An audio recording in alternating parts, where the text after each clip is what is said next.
Dear student, today we will study English grammar class 5th. So let's start. Chapter number 17, preposition. Okay, so let's start. What is a preposition? A preposition connects a noun or a pronoun with other parts of a sentence.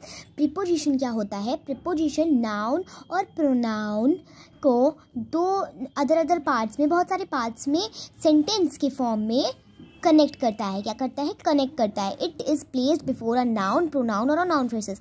Noun, pronoun और noun phrases के वो पहले होता है. मतलब place जहाँ पे ये लगाया जाता है प्रीपोजिशन, वो पहले लगाया जाता है. नाउन, प्रोनाउन और नाउन फ्रेसेस के पहले लगाया जाता है. ठीक है.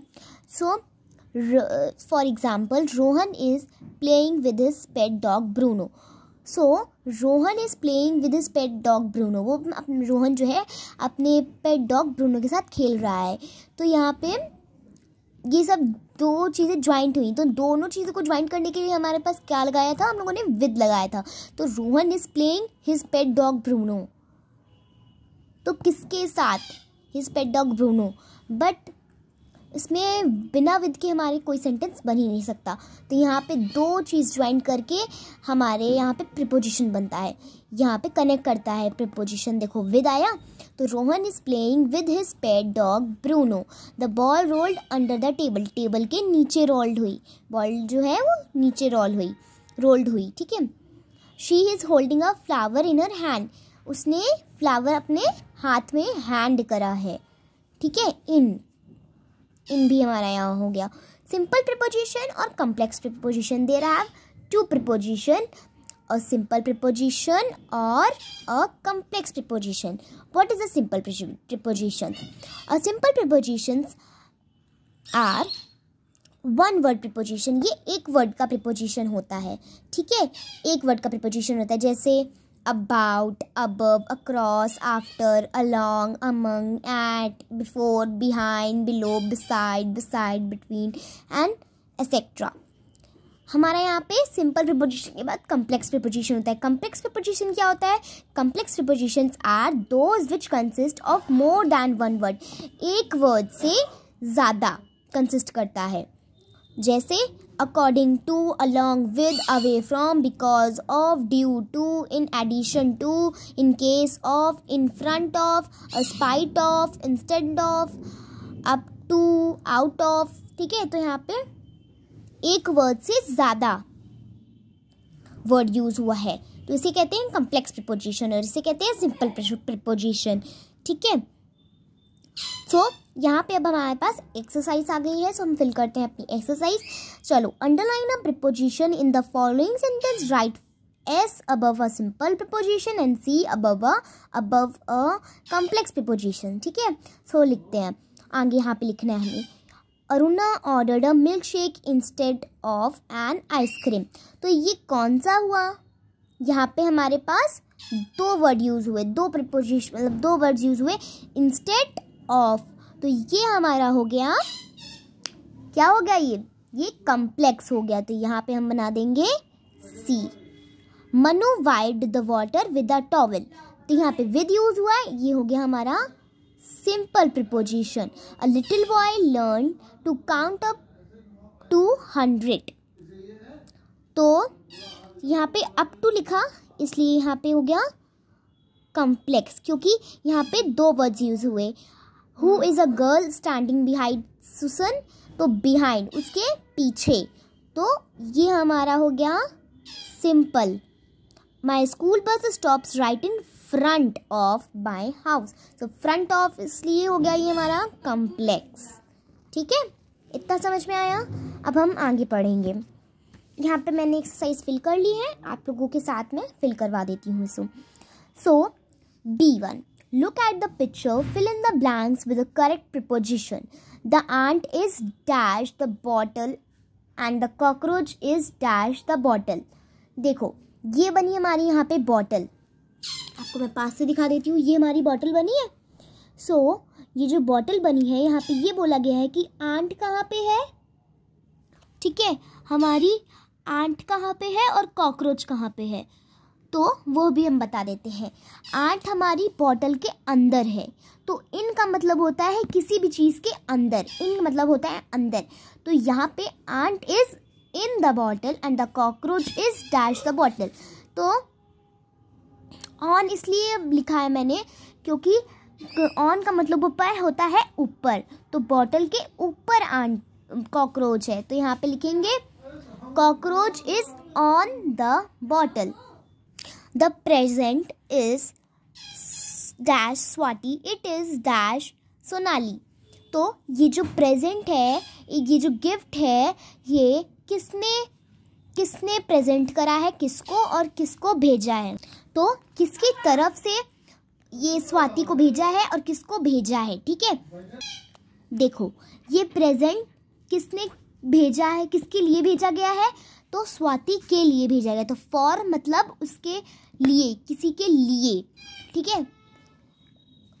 फॉर उसके लिए, स्वाति के लिए ये प्रेजेंट भेजा है। और किसने भेजा है, तो from Sonali,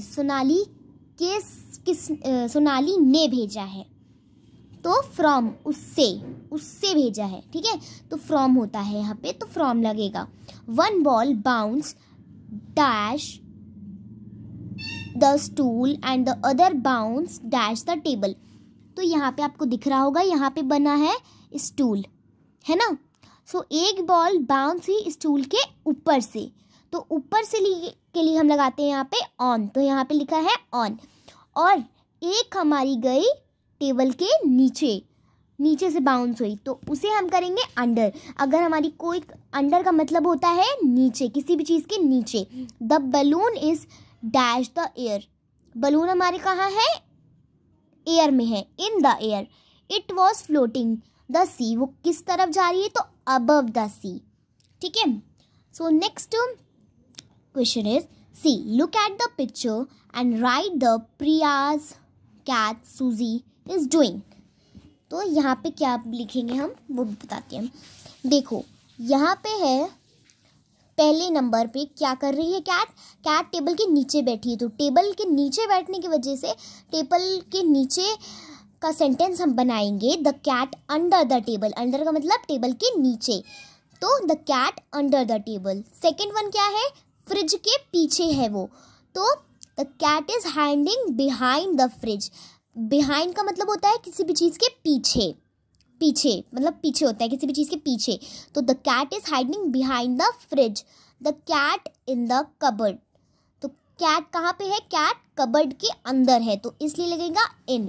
the cat is sitting on the chair, fourth वाली पिक्चर पे वो चेयर के ऊपर बैठी है, मतलब चेयर पे बैठी है ना, चेयर के ऊपर बैठी है, तो इसलिए लिखा है the cat is sitting on the chair.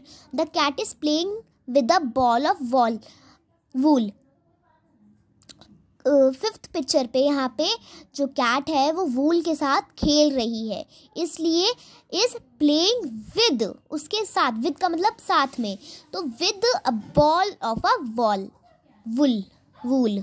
The cat is sitting between the tables. देखो दो टेबल के बीच में कैट बैठी हुई है, तो जो दो चीज़ों के बीच में होता है, किसी भी दो चीज़ों के बीच में अगर कोई चीज़ होती है तो उसे दो चीज़ों के बीच में को हम कहते हैं बिटवीन। तो यहाँ पे लिखेंगे the cat is sitting between the tables, ठीक है। ये वाली एक्सरसाइज भी हमारी हो जाती है। And next question is D1, fill in the blanks with a suitable preposition from the strip। ये जो स्ट्रिप बनी है इसमें ढेर सारे prepositions लिखे हैं, तो इनसे हमें पूरा एक ये बनाना है। देखो यहाँ पे हमारे पास पिक्चर बनी हुई है ये fill in the blanks भरने के लिए, ठीक है। सो यहाँ पे there is a box dash the window, window के कहाँ है, इसमें बिलो, विंडो के नीचे रखा है, मतलब बिलो, किसी भी चीज नीचे को मतलब कहते हैं बिलो। तो यहाँ पे लिखेंगे there is a box below the window. Akshay is standing the box, Akshay कहाँ पे खड़ा है, बिसाइड का मतलब होता है उसके बगल में, बगल, ठीक है, बगल में। तो बॉक्स के बगल में खड़ा है, इसलिए कहेंगे Akshay is standing beside the box. He picks the ball, उसने बॉल उठाई, and he kicks with his foot. With क्यों लिखा? उसने अपने फुट के साथ, साथ को मतलब कहते हैं ना विद, तो उसने अपने फुट के साथ किक करी बॉल को, ठीक है। और किक करके with the foot it bounce on to the table. यहाँ पे ऑन है और ऑन टू है। ऑन हमेशा इसलिए लिखा जाता है जब भी किसी चीज़ के ऑन का मतलब होता है ऊपर, और ऑन टू का मतलब होता है, यहाँ पे उसने जब किक करी बॉल तो बॉल जाके इसके ऊपर तो थी, ऊपर से जाके वो नीचे आई, तो नीचे आई ना, इसलिए हम लिखेंगे ऑन टू, ठीक है। यहाँ पे लिखेंगे it bounces on to the table and lands. Land कहाँ हुई? ऑन द फ्लोर, तो फ्लोर के ऊपर है ना, तो ऑन लिखेंगे। It rolls along the floor and stops. वो रोल हुई और स्टॉप कहाँ पे हुई? चेयर के नीचे, इसलिए अंडर लिखेंगे। समझ में आ गया आपको यहाँ तक? And there next tick the correct preposition. अब हमें प्रीपोजिशन करेक्ट टिक करना है। The mall is open every day Monday to Sunday Saturday, तो the mall is open every day from, यहाँ पे इसके साथ ना फ्रॉम, फॉर नहीं फ्रॉम लिखेंगे। मंडे से लेकर सैटरडे तक खुला रहता है। The children ran dash the classroom, out of the classroom, of नहीं, the children ran of the classroom, no, the children ran out of the classroom. जो चिल्ड्रन थे वो भागे क्लासरूम के बाहर, आउट ऑफ, ठीक है। Sejal open the box dash a screw driver. Sejal ने बॉक्स ओपन करा with a screw driver, screw driver की मदद से उसने जो बॉक्स है वो खोला। We walked dash the restaurant, we walked past the restaurant, ठीक है। The bank is opposite the school. Opposite का मतलब उसके पीछे, तो लिखेंगे द बैंक हमारा स्कूल के पीछे है, तो the bank is opposite the school. Rakesh reached office 10 o'clock। Behind का मतलब बेटा होता है, क्या होता है? बिहाइंड का मतलब होता है कि पीछे, है ना। तो जो राकेश है वो ऑफिस 10 बजे पीछे पहुंचा नहीं ना, तो Rakesh reached office before 10 o'clock, 10 बजे से वो पहले पहुंचा। Natural animal usually sleep dash the day, तो natural animals usually sleep during the day, ठीक है, during the day। यहाँ तक सबको समझ में आ गया? अब फिर पहुँचते हैं 99 page number. Okay, here so some specific prepositions are closely connected with the verbs and adjectives that come before them। यहाँ पे क्या लिखा है? यहाँ पे लिखा है कुछ ऐसे प्रीपोजिशंस होते हैं जो वर्ब और एडजेक्टिव से कनेक्टेड होते हैं, हाँ, और एडजेक्टिव से कनेक्टेड होते हैं, दैट कम बिफोर देम। उन जो वर्ब्स और एडजेक्टिव्स है उनसे वो बिफोर पहले लगते हैं, दैट कम्स बिफोर देम, उससे पहले, ठीक है। They have become fixed expressions, जैसे afraid of, arrive at, belong to, good at, depend on, dream of, है ना। तो अब ये वाली एक्सरसाइज फिल करते हैं। fill in the blanks with correct expressions from those given in the box। Mohit is dash making dress for children. Children के लिए बनाने के लिए वो किस में कैसा है? गुड एट, तो यहाँ पे लिखेंगे good at making dresses for children. Lalita loves to dash Sufi music। Lalita loves to listen to Sufi music। The two younger brothers dash each other for almost everything। सभी चीज़ों के लिए वो दोनों ब्रदर क्या करते हैं? लड़ते रहते हैं। तो the two younger brothers fight with each other for almost everything। We must never be dash people who help us। हमें कभी भी जो people हमें कभी भी रूड नहीं होना चाहिए, मतलब उनसे रूड नहीं होना चाहिए। Rude to people who help us।